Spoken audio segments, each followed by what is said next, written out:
I have given a name to my pain.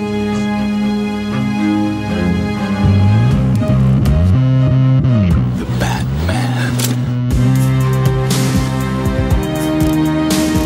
Always waiting for some Batman to save you. It's simple. We kill the Bat of Gotham. You don't really think you'll win, do you? I'm Batman.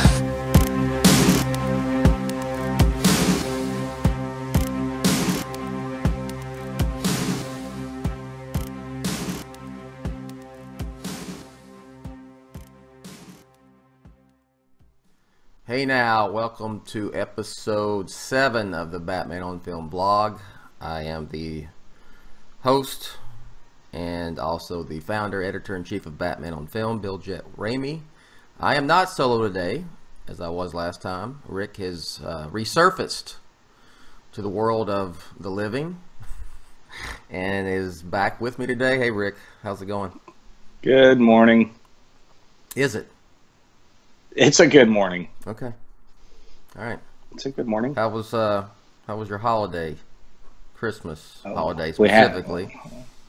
It was great. My uncles were in town, and we cooked for about 35 people on the 24th, and Santa Claus came for my daughters, and went to in-laws the day after and had prime rib, and it was pretty great. Went to 2 great new restaurants here in the Dallas area with my uncles that we had not been to yet.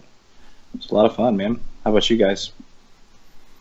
Yeah, it was fine. I mean, small, just us. So, but it was good. So, I mean, I've got like 3 holidays to celebrate this time of year. There's Christmas, then there's my anniversary, which is on the 30th, and then there's New Year's Eve. But I don't know if I've seen midnight come and go on New Year's Eve in several years. So, to be honest with you. Usually in bed by then. Okay, let's talk Batman on Film, the website, 2017, some of the highlights. We can talk about lowlights of things that were covered here and what we're looking forward to next year in 2018. So and it may not just be Batman stuff, guys, because we do I mean, we covered Wonder Woman, we covered anything that's DC on Film. We cover, since Rick joined up a couple years ago, we do Star Wars. Not regularly. We don't cover in detail every single event like I would do a Batman when I cover a Batman film, but we do the podcast stuff. Explain that. What's our coverage of Star Wars, Rick? The things that are big events. Not every news that breaks that we'll cover, but we'll typically do a show to analyze a trailer, and then we'll certainly do a show to analyze a new film. Yeah, that's it. And I like them. I've said it before. I'm not a Star Wars guy, but I love going to see Star Wars movies, and as a fan, I'd really enjoy listening to the podcast. That last one, if you haven't listened to it, y'all, it's excellent. The one on The Last Jedi. You need to check it out. And there's a variety of different opinions on that film, which is kind of the general consensus amongst fans anyway. Yeah. So fans are a little split on this particular chapter. And any thoughts on that? Listen, what's your take on that? I'll say this. Anybody, and Paul Herman said this best he was one of the guests on this Last Jedi show. Anybody that has critiques, that has criticism, as long as they're being honest, it's legit. That's it. Just be honest. But there is some like crazy fanboy madness of people that certain characters didn't unfold the way that they would have predicted when they wrote the movie in their head, and then that's not the movie that they got. And so when they start, like what, Rick? Kind of like The Dark Knight Rises. Yes. But when they start spamming the Rotten Tomato audience scores with half-star reviews, that's when they lose me. I'm like, this is an empirically good film. And there's some people that are saying, hey, as a standalone movie, this thing is obviously very well made. The acting's great, cinematography's great, all that's great. I just don't like what happened to the characters. 2 stars. You know what? That is more than fair. That's completely within their right to say that. The hundreds, if not literally thousands of half-star spam reviews on Rotten Tomatoes. Worst movie ever made. This is a piece of junk. That all that stuff. That's ridiculous because there are things that are a matter of opinion, and then there's things that are sort of like empirically. You can say The Last Jedi is a half-star film. Sure, I guess you can say that. You can say Batman and Robin is a better film than The Dark Knight if you so desire. But let's just face it, there are certain things that are just empirically better, right? They just are. And so that's what I think is a lot of what's going on with The Last Jedi right now. And also the fact that, there's this big debate about Luke. And I personally love what they did with the character, that he's flawed. And, I said that it was the story of Luke was the highlight for me in my review, which came out the Tuesday after I saw it at a press screening and before all of this bullshit went down. So it's not like I was, I'm trying to be, take the, the hip point of view or whatever it is. But I thought it was great. So, but needless to say, go ahead, Rick. Well, no, and at the end of the movie, he sacrifices his earthly self to come back to be one with the Force, but to save the Resistance so that they can ultimately defeat the First Order. I mean, it's like the most Luke Skywalker thing he's ever done. And this whole notion that he went in to kill his nephew is not true. He went in and to see inside his nephew's head, and what he saw was pure evil, and had a moment of weakness that he lived with regret for the rest of his life with. And so people have a problem with that. I'm like, he almost killed his dad in Return of the Jedi. He was banging his, his lightsaber, and then the fury in his face, that was foreshadowing Luke is still the son of a guy that stabbed to death 15 people over a floppy disk, that killed younglings when they were Jedis in training, that killed baby sand people. I mean, Anakin Skywalker and Darth Vader is kind of an SOB. Yeah. And he still has that in him. And he was tempted by the dark side in Return of the Jedi. He was tempted a little bit in this film. The point is, Luke, even in his worst, weakest moments, he never crosses that line. And that's just Luke. And that's all he was in this film.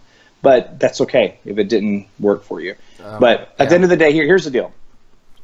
It's projected to do 1.5, 1.6 billion, okay?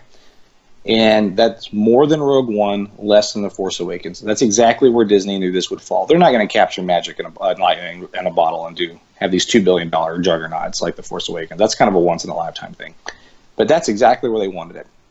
As an A rating on Cinema Score, every other metric that's like scientific with audiences has it high. It is 93% fresh with critics, and that's real because those are real certified critics.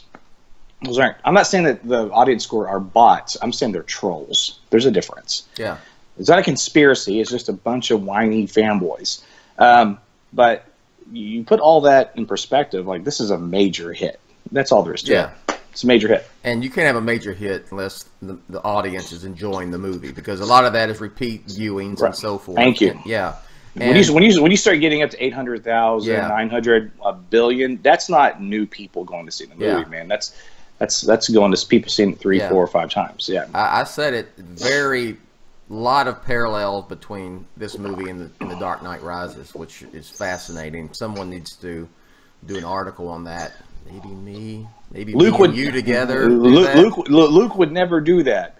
Yeah, Batman would never do that. Bruce Wayne would never retire. Yeah, right. Yeah, Luke would never. So, needless to say, as far as a highlight of 2017, The Force Awakens. I'm sorry, The Last Jedi is a highlight for you. It was for me. I did it as a fan, but you covered it basically for Batman on Film, so you would chalk it up as a highlight. A highlight. I'm seeing it again tonight with my nephew, taking him to see it. So I'm in my fourth. I'm taking my son. Maybe today. I think today we. Yeah, I think today we're going. Yeah, we're either going late tonight or early matinee tomorrow. Okay. I'm going to let him decide. But anyway, all right. Okay, all right. Moving on. All right. Let's see. Earlier in the year, because when I brought it up in our pre-conference, you said that was this year. Yeah, it was this year. The Lego Batman movie. My favorite Batman moment of the year. Period. End of story. It's a movie. I put it in. It's become a little bit of a Christmas tradition for me. I'll just throw in Batman films during Christmas Eve, Christmas Day, and play them over and over again. And when there's not football on, that interests me. Let's don't go there. And So, but hey, threw it in. You know, that's a movie, Rick, that you can watch and still pick things up. There are so many little subtle things in that movie. It's brilliant. I love it. It's one of my favorite Batman movies of all time, and it was my Batman highlight of this year when it comes to, well, period. Comic books. I read the comics, movies, all that. It was my highlight of the year. About you? No, I mean, I as well. I got this alarm clock for Christmas. Show that again. Yeah, I got to look at it. Yeah, it's an actual alarm clock. Awesome. It's pretty. Yeah. No, Batman. Lego Batman is flawless. My 6 and 3-year-old love it, and that's cool because there's a Batman movie I got to watch with them, and they just tickles them to death. They love all the stuff with the Joker and that movie. It moved them, didn't it? They love it. Oh yeah, the first time they saw it, I didn't know they wanted to watch it again because they were sad. Yeah. And he was looking at pictures of his family, which is interesting that an animated film, we'll call it an animated film, would touch upon the death aspect of Bruce Wayne's family. Yeah. You know, and that's not something that you see in most kid-friendly animation, certainly not in the TV show, but that they went there, which is part of the purpose of that story, is his arc with his loss and getting his new family, and they love it. And that's the lesson that I taught my kids with this is, you know, this has a happy ending. That is sad, but you know, he gets a new family in the end, and so therefore it sort of retroactively takes away from the fear of it all. It's hilarious. It's funny. It's a love letter to fans. Oh, yes. The thing I like about it the most is that you don't even necessarily have to get everything in its true context. A good example of something is when he's watching Jerry Maguire, and you know that you complete me, and he starts laughing. Well, you could just look at that and say he laughs at stuff that's supposed to be serious because he's kind of an ass, and that's funny, and it is. Yeah. But that's also a reference to The Dark Knight when the Joker says that to him, and when they're in the interrogation scene. And so the way I look at that scene is that he gets what the Joker was saying to him that day. Yeah. That's why he's laughing. Yeah. But it could go either way. Yeah. You know what I mean? And that's what's brilliant about it. It's a love letter to Batman. It covers everything Batman. I mean, like I said, it is so subtle that there's things I pick up every time I watch it. Props. Hey, yeah, go ahead. Yeah, bro. Props to Chris McKay. Yeah. Man. That guy's great. I put a video up of my girls watching it, and he retweeted it, which was fun. Yeah. But my girl's favorite scene is when Superman comes on the screen when Batman's in the limo, and he's like, you know. Yeah. That is. Yeah. Come at me, bro. With the first one. Yeah, Superman. Come at me, bro. It's just great. House that Batman built. Yeah. All right. Lego Batman, awesome. Another highlight, not Batman, but DC. I love this movie, Wonder Woman. Mm-hmm. It was awesome, wasn't it? We had our watch party in Plano, and great turnout. That was a hell of a time. Hell of a time all the way around, huh? That was such a highlight for me on a lot of levels because I've become so close to Justin and Ryan. I just look at those guys like family now. I mean, I talk to those guys. I'll talk to Ryan on the phone even more than I do Justin, and no, not for any other reason than the fact that Ryan works from home. It's just easier to get a hold of him sometimes. But I just love those guys to death, and I've never even met Ryan yet, but I had an opportunity to meet Justin. He was a guest in my home. He was supposed to stay here 3 nights. He only stayed 2 because he had one hell of a time getting here because of the storm. Yeah, we've told that story. Right. He had to spend the night in San Antonio. But meeting him and then meeting Peter, Eric Holzman, the guys that came in from New York that were just fans of us. Well, of course, Peter's a contributor. That was just a joyful event. And we did the watch party here in Dallas, technically in Plano. I'm pointing because it's the theater's right over here by my house, but it was awesome. And then the movie's great. And it's the one DCEU film. Well, it's not just the one, but all the DCEU drama and mess that we've covered, and the mixed bag we have on BVS that I like a little better than you, but it's still not what it should have been. Justice League is whatever, but man, but DC, but Wonder Woman and Man of Steel, at least we got those 2 gems out of all that, and that Wonder Woman's it's fantastic. Yes, and it is. I'm excited for the sequel. It's the best. You know, I don't want to use that phrase DCEU since we found out it was bogus, but it's the best. I call it Ladkoff live action DC on film.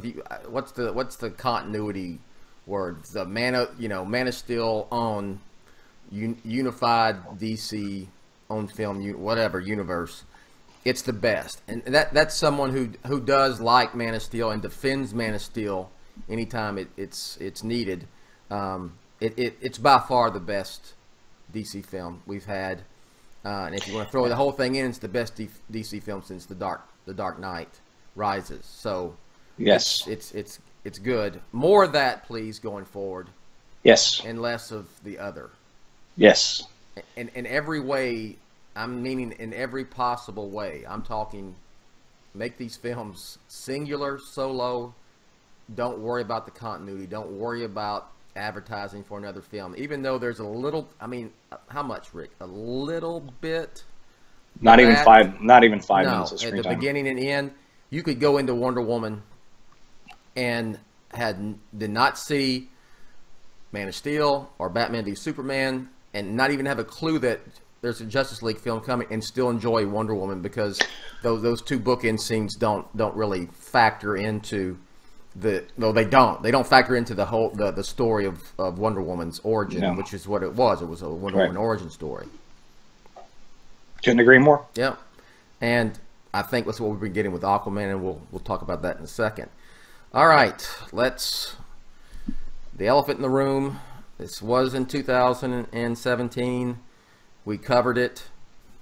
It exhausted me to cover this film. I was glad when it was over with. Justice League. We give every final thought there is, but any final thoughts, Rick, on Justice League, or is it just is what it is, man? I'll just say this: when we started reporting about this film early in the year, and you can go back to any podcast, you can go look at old tweets, you can go look at old op-eds, and we said that this is back in February, somewhere in that ballpark, that Joss was on set and was knee-deep in this thing. The tragedy struck in March, all that stuff. Zach eventually just left. And we still try to tell everybody, this is becoming a hybrid film, and you don't just change the composer. Yeah. If you're not going to fundamentally change the film. And then the film comes out, and a lot of people that were saying that we were full of it, and we're talking about this was just Joss coming in to finish out Zach's vision. We're like, well, wait till you guys see the movie. I'm telling you, that's not what it is. And when the film came out, that's what they saw. The film is it's a mess, and it's a mess of a film, and it's a hybrid film of two directors, and it just doesn't work on multitude of levels, and that's unfortunate. But you know what? We covered it. We were honest about it. We about 98% of what we said was accurate, and every 100% of what we said we thought was accurate. A couple of minor things we weren't quite right about, but for the most part, we were right about everything. And that's a damn good track record, because when you're covering stuff and you're getting information from sources and everything, sometimes some things will fall through the cracks a little bit. But I'm going to stand by 98, 99% of what we said was exactly what happened. Yeah. And that's better than... It falls on you. It falls on you by being part of this site, being part of Batman on Film. And it's, it filtered through me. To be fair, it was May when I started reporting about Joss's significant involvement, and that came with the reshoots. We knew Joss was on. I said before that Joss's whenever that was announced, it was about late February, March, somewhere in that time. It was, they brought him on. It was more than just to finish Zach's vision. You're right. Yeah, it was May when we went public. And then it's February when we were having our internal talks about it. Got that information. I got the information in May, and went with it about the reshoots being significant. And Batman on Film was ridiculed. And anyway, I'm not going to rehash that. But it's just, it is funny that now there's petitions for the Zack Snyder cut. Hey, I thought we were getting the Zack Snyder cut, Rick. Wasn't that what we saw in the theater? Wasn't it? Because So we just finishing Zach's vision, right? When we told you guys in May that he's been involved since basically February, just maybe next time just listen to us. Anyway, it doesn't matter. Look, the film has come and gone, and it's underperformed. It's kind of a mess, but you know what? That's okay. There's some people that like it. I think it's an okay film. I won't buy it on Blu-ray or anything like that. I don't really have any interest in seeing it again. But you know, if I channel surf one day, it's on cable, I'll watch it. But I'm ready to move on from that. I took my youngest son last week, and he was on it and said, you know, Batman was dumb. I didn't even. He just, you know, what do you think? It was all right. Yeah, Batman was dumb in it. You know, this is a kid who grew up on the Dark Knight trilogy, and you know, don't get me started, but you know what I mean. Sure. I'll have to see it again for the. I'll get a Blu-ray. I'll just say to review and. Yeah. Thank God we got Lego Batman this year. How's that? Yeah. Okay. Yes. Low light. All right, but okay. let's talk about one very positive thing about Justice League was our watch party in Austin. Yes. Man, what a freaking turnout that was. Yeah, that was great. That was, I couldn't have asked for anything cooler than that, man. That was so special. Yeah. And our boy Ed was there. Yes. Who is great Patreon and patron via Patreon of Batman on Film. Golly, I'm gonna miss people, but everybody who was there, appreciate it. Jorgen was there from Minnesota. Mm-hmm. My friend Jim, who lives in Round Rock, I believe, outside of Austin. I think it's Round Rock. He came in, and he's a very distinguished gentleman, I'll put it that way, and is a fan of Batman on Film. It was, you know, great. If you were there, we appreciate it. We're going to go back to Austin at some point. I promise. Yeah. We're going to come back to Austin. Yeah, that was a popular spot for a watch party. People love coming. You say Plano, Texas, like a suburb of Dallas. You say Austin, Texas, like let's party. You know. Yeah. So. Yeah. Yeah. Matthew from LA came out there. There was a couple, and I'm going blank on his name right now. I'm so sorry. Really cool couple. They came in from San Antonio. Yes. Just such good people. It was just awesome. You were there again. It was awesome. We had a good time. Went down Rainey Street in Austin. I'm gonna say this again. If you've not been to Austin, that's one city in the United States that you need to visit. It's one of the top cities in the U.S. Don't you think, Rick? Just to go to visit. Yeah, absolutely. Yeah, of course it is. Absolutely. And we're not getting paid by the Austin Chamber of Commerce to pimp Austin. I'm just telling you the truth about that city because I'm gonna be moving there in about 2 years when my boy graduates high school. And I am Chicago, New York, and Austin are my top 3 cities. Yeah. Hey, I'm with you. I'm with you there. All right. I'll throw out just a few things. Nothing animated as far as TV this year. We're overdue for a Batman animated TV series again. Rick, would you be on board with that? I miss having an animated Batman TV series. Look, we're not fans of Gotham, but it was. Well, yeah, I haven't watched Gotham in a year, but it's there. It's there if you want you're to a fan. That's, you know, some people love it. If you know, it may be a highlight for you. I don't get even covered on Batman on Film. I've tried. It's not even on my radar. I tried to cover it when it came out. I honestly could not get anybody to want to stick with it and watch it enough to review the episode. So I just finally said to hell with it. Let's see. We are missing. There was Batman versus Two-Face animated film. Did you catch that, Rick? Have you caught that yet or not? No, okay. Actually I haven't. I love the first film. Okay, yeah, that was out. We did a podcast on that, so it was okay. It was not the first one was better. The first one was way better. This one was okay to good. You know, comic book wise, lots of good. Tom King's run in Batman is it's fantastic. Batman White Knight has started, which is a mini-series, maxi series. I don't know how many. I think there's 7-8 issues. That thing is fantastic. Rick, here's the premise. I need to send it to you.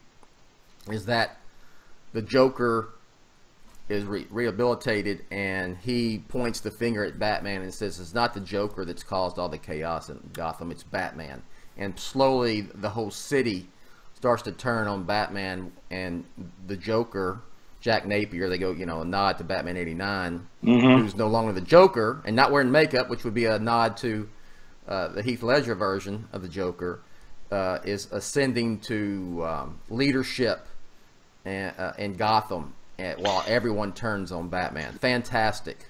I need to get I need to get in the middle of that. I got them. I'll send them to you, man. Yeah, do that. I actually picked up a stack of comics. I'm just some things I'm getting caught up on Batman and just comics myself. But the White Knight stuff, I need to get knee deep in that. Yeah. We need to do a podcast. Yeah, Dark Knight 3 ended earlier in the year. I love that run. But yeah, just monthly wise, Tom King stuff in Batman is fantastic. And of course, if you didn't know it now, Batman and Catwoman, Bruce Wayne, Selena Kyle are engaged to be married. And yeah, there's a certain site that leaked that before it was out. No comment. Okay. So, anything else? Anything else from 2017, Rick? Let's try to think of anything, or anything Batman to mention, or anything we covered, anything that happened here, anything involving the site, people, anything.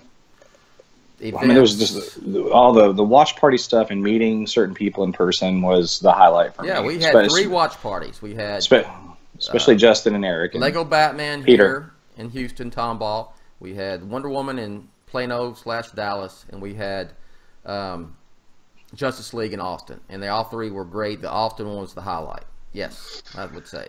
Yeah, it was really cool. We were in that theater and outside of Houston, and my cousin and her family just were in the same screening as us. Yeah, that was wild. Yeah, she's like, "Why are you here? What are you doing here?" That was cool. I was like, "What are you doing here?" All right. That was cool. All right, so okay, and just thanks to everyone who follows Batman on Film, reads Batman on Film. A lot of you folks have been with me since the beginning. We're going 20 years now. I appreciate it. Thanks to Justin and Ryan. Thanks to John Beerley. Trying to hit everybody. Peter Vera, Ron Lauer, who all contribute. Robert Reinecke will contribute from time to time. He's working on a history of Batman, a audio history. We're going to have that on Batman on Film at some point. Everyone who contributes, everybody who's contributed in the past, thanks to them too, because Batman on Film, part of next year, let's talk about that. And I have a itchy trigger finger, Rick. I'm ready to just push that button because Batman on Film 2.0 is ready to go. It's ready to go. So it might, never know. Keep looking, keep clicking, because it may show up before the 31st. How about you, Rick? Anything in that manner you want to say? No, I'll just say next year is going to be. It could be a little bit of a slow news year in terms of Batman stuff. But then again, it should be. I mean, then again, maybe it's not. Maybe in March, February, we start hearing about the Matt Reeves project and the let's end the drama of the Ben Affleck thing once and for all, and who's going to be the new Batman that stuff, get past the Affleck thing, but get that Matt Reeves film rolling. And he can take all the time he wants. You and I are both on the same page. Is that, hey, if it's 5 years, it's 5 years. Whatever, there may need to be a little breathing room between this Ben Affleck version, this Justice League BVS version of Batman, and something new. But let this dude take his time. I'm excited to cover a new solo Batman film for the first time, dude, in 6 years. It's gonna be 6 years since Dark Knight Rises next year, so that may or may not happen. I suspect we'll hear some stuff this year, but who knows. But we'll have Aquaman. We'll have a lot of stuff. That's happening for sure. That's in the can. We'll definitely cover Aquaman. Wonder Woman 2 will probably start filming at some point this year. So all that stuff, we'll continue with the comics. We'll continue with these vlogs. Justin and Ryan launched the commentaries. We'll continue with those. Yeah, they'll do they'll do things on merchandise. They had the cool podcasts on the toys. I'll run with some of the satellite shows. Han Solo is going to be out in May. I guess they're still going to release that in May. Yeah. That's kind of a weird deal. So we'll see how that plays out. I'm nervous about that film. I'm excited because I have goodwill from Disney because I love all 3 of the films they've done so far. But I'm nervous about the film. I don't know if I care to see it. Well, I will say there is one Batman movie coming out next year. Well, 2 actually. I'm both excited for. One is you'll laugh, Rick, Scooby-Doo.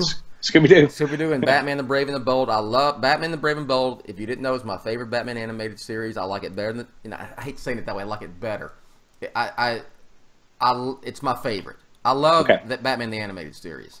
Right. But Batman Brave and the Bold, it's like Lego Batman in a lot of ways, that it's a love letter to Batman, and I love it. And so he's Dietrich Bader's coming back to voice Batman, and I know it's with Scooby-Doo, but that brings me back to my childhood. So that's another outlet for your kids, Rick, to become Batman fans. I mean, that kind of movie right there. And then there's going totally the other extreme, another animated film. There's Gotham by Gaslight, which is R-rated, and I have been saying for years, it was the first Elseworlds story. Mm-hmm. I've been saying for years, I want them to adapt that as an animated film. And James Tucker, who is one of the producers in all those things, you know, I've had an exchange with him on Twitter before, and in person. I met him when I was covering year 1 out at San Diego Comic-Con. He said that was on his list. That was a priority on his list to get that done. He was banging the drum to get them to do it. It's happening. I can't wait for that film. That's coming out early next year. And so, you know, we'll be covering everything Batman, Aquaman, all that stuff going forward. And I'm very excited for Batman on Film 2.0, and kind of getting started with moving into the 3rd decade, Rick, of Batman on film. 3rd decade. 20 years of Batman on film. Wow. Okay. How'd that happen? How did all of a sudden 20 years go by? It's just, how's my kid 6'2" and 235 pounds all of a sudden? So I know. That's life. That's life. All right. Rick, plugs. Twitter, ShewRick, ShewRick. Go to check out the new Last Jedi podcast with Paul Herman and Justin Kowalski, my buddy Brian Chatlin, and myself. It's a very fair analysis with a wide variety of different opinions, and it's a really good episode. And I make a little blunder at the beginning, and Bill turns that into the intro. It's pretty funny. So, you know, you laughed at that. I text Justin. I said, "What podcast are we on?" He sent me 103. I'm sorry. Don't give away the magic. Okay. Okay. Just listen to it. Yeah. Yes. Yeah, you're right. Yes. You're right. Just listen to it. It's funny, and it's a good show. It is a good show. It's a great show. I called you and I said, "Dude, that's a great show." I was proud of you. So. You're a great show. And if you're into politics, go to my YouTube channel on Left Shoe Politics, and please subscribe to the YouTube channel. In fact, even better, also subscribe to this YouTube channel that's right here. Somewhere over there. Somewhere over here. I'll get it down eventually. Somewhere like right there, I think. So yeah, do that for us, please. Yeah, please. All right, follow me on Twitter at Batman on Film. Of course, follow me on Batman on Film proper. I'm really going to be. I'm like in 1998, 99, 2000 mode as far as banging the drum for Batman on film, literally Batman on film. There needs to be a change for the positive. We need to get excited for Batman again. I think there's a little, get a little burnout with this version and of late, and I want to get excited. I want to get excited for the whole thing, and